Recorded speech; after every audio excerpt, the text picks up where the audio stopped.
Our project is focused on creating a sustainable community built upon innovation through the application of science, technology, engineering, and mathematics. The goal of the project was to create a fully sustainable school garden. We used our STEM skills along with donations of time and material to build our growing units and composting units.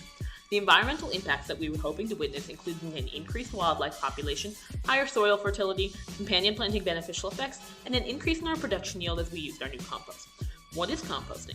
Composting is the process of decomposing organic matter into fertilizer for soil and plants. Why is compost useful? Compost benefits your garden and the environment.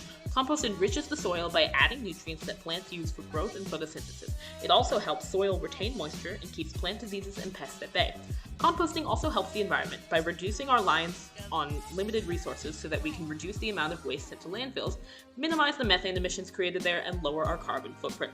Plus, compost soil enhancing power means you can reduce the amount of water needed in your garden. We built our own 3-bin compost unit. All materials that go into the unit come from our school community.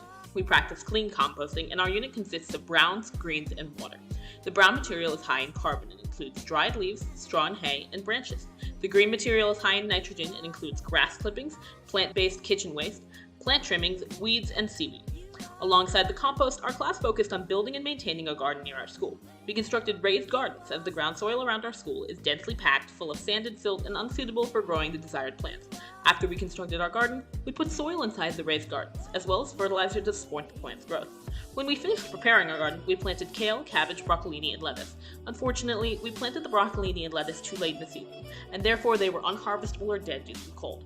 However, the kale and cabbage not only survived but thrived. Our first harvest occurred in mid-March, and we took 4.72 kilograms of kale, as well as another 3 kilograms of excess roots and leaves that were used for compost. We harvested 8.71 kilograms of cabbage.